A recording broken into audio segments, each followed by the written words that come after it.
Hey, I'm Sandy Rakowitz of One Heart Healing Center. And as an animal communicator, why do your animals, I know by talking with so many animals over decades that they so want you to be able to communicate more fully with them. It's like anybody in a relationship, it's like it's helpful to be able to open and expand your relationship and how you're communicating, how you're understanding each other, how you are relating with each other. And so I know that sometimes people feel a little concerned about it. You know, some people feel totally intrigued by it, but some people feel concerned. And sometimes what I've heard people say is, oh no, you know, and go into actually what I see as some projection of things that they feel bad about. Like, oh, they're going to tell you about all these terrible things. It's like, you know, really, that's not what ends up happening. What ends up happening is that the animals find ways, my experience anyway, is find ways to really help you open into your connection and help you understand what it is that's going on. I know, for instance, when the very first time I called a communicator, this was back in the late 1980s with my horse Ibis, who's now about to turn 36, and one of the lights of my heart in this lifetime. He wasn't thriving. We weren't getting along that great. I had him for about a year, maybe a year and a half. And everything that I had known as a trainer before, I knew a lot, I've been training horses, really wasn't quite reaching this guy. And little did I understand, I wasn't getting reached, right? And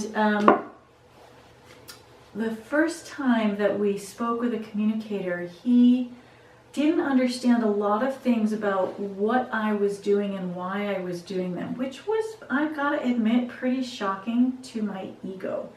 And because I thought that the things that I was doing was really clear.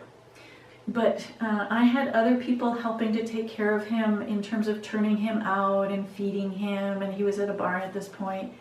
And he didn't know who these people were. He didn't understand, is he supposed to be with them now? I mean, it seems so simple to our human brain, you know, like people who have horses, we're so used to other people taking care of our horses, and, you know, if they're boarded at a barn, and he had been living at home before that, you know, and so he didn't quite understand. He didn't understand why we were going out and doing different things, trying to get him to go over jumps. He thought it was stupid, and you know, I mean, it was just so different of a perspective than how my brain was working at that time.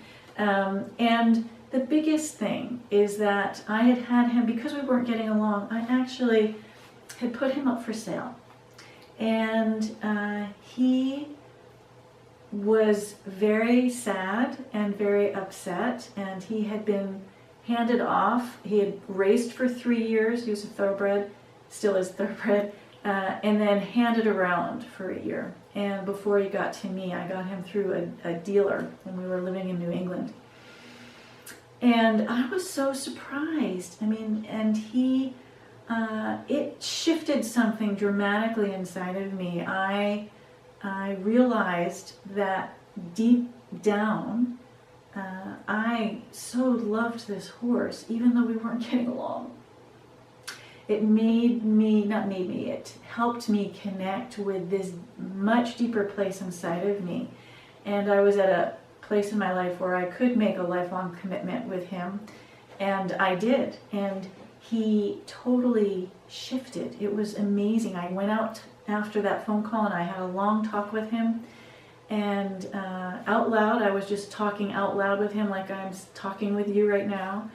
And I said, you know, I apologized for the confusions, you know, and I outlined, I just said all these different things, and I said, and you know what, we're going to find what you love to do. I don't know what that is right now. We're just going to keep finding what that is.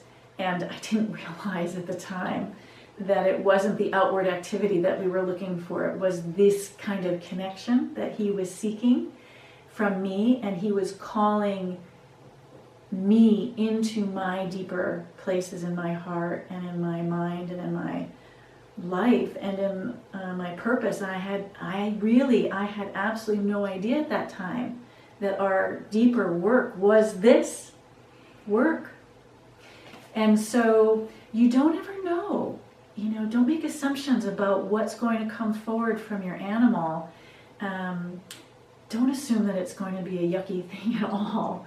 Be open and curious to what might happen, what might be present, what their perspective is. I've been doing this for a couple of decades, and when I connect and I get really quiet and I ask for a message about a different topic that I might not have asked a question about before, I am often totally blown away by what comes through.